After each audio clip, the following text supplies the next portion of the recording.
Ұшатын автобус. Андай ұшатын емес, Элчидан ұшатын автобус. Олар бірінші таймда Ситиге 1-1 створ жасамады. Клубтың Элчидағы антирекорды жаңарды.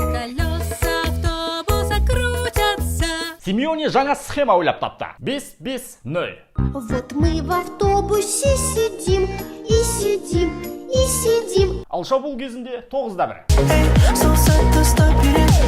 Кевин, автобус эвакуаторы. Кевин. Симеоне тізгініндегі 569 матчта Атлетико алғаш рет 1-1 створ жасамады.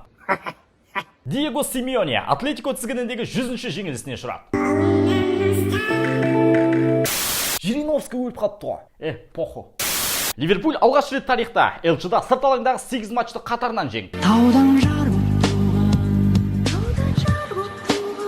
Элчи плей-оффында Манеден көп гол соққан ойыншы жоқ. 13. Роналдуда да сондай. Ал Мане Ливерпуль үшін Элчида Джерардтан көбірек гол соқты. Мен сондай красавчикпін ғой. Ливерпульде 5 матч қатарынан жеңіс. Гол айырмашылығы 10-1. Келесі ойын Ситимен. Матчтан соң Робертсонға трибунадан зажигалкалар лақтырыпты. Демек тастағыңыз келе ме? Ливерпуль матчына барыңыз. Қарсылас ретінде. Приятно өмір не болып кетті. Короче, бірдеш. Бенфикаға жалпы шанс бар ма? Мақалыңа сақалым. Вильяреал осы маусымда Баварияны жеңген алғашқы команда.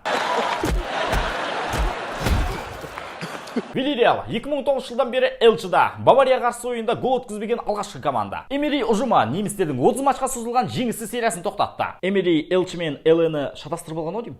Юве мен Баварияны зорлап жүр.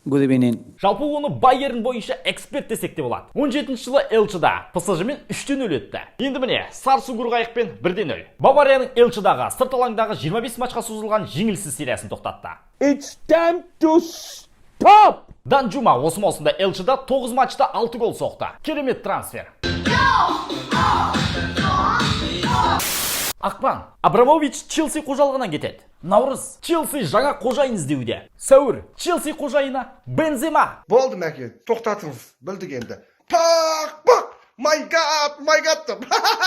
Хэт-тригінен бөлек дублін айтайық. Элчида бір маусымда 10 гол соққан алғашқы француз атанды. Алтын доп қайда? Алғаш рет мансабында маусымда 40+ гол соқты. 37 Реал үшін, тағы 5 Франция үшін. Кезінде бір патша опты ножик. Ал енді хэт-трик. 2 матч қатарынан хэт-трик. Тарихта тек 2 ойыншы ғана Элчи плей-оффындағы 2 матч қатарынан хэт-трик жасаған. Роналду мен Бензема.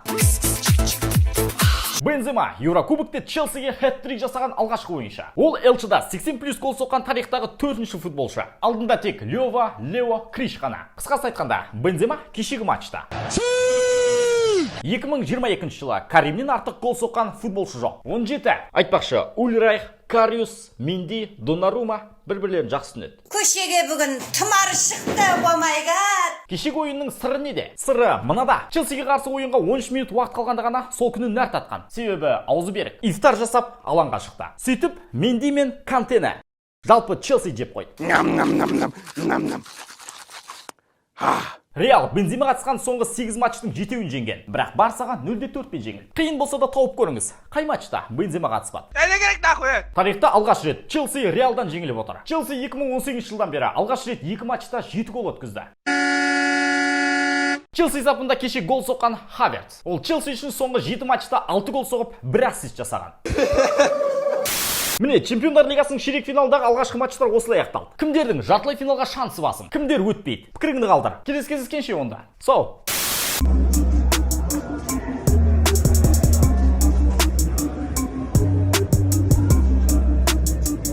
Кел бері, қолыңды созмаған еңбектен тербеле, билесін көзгелер бұл битпен сөз берем, ақталат маңдай тетерлеткен еңбектен. Кел бері, қолыңды созмаған еңбектен тербеле, билесін көзгелер бұл битпен сөз берем,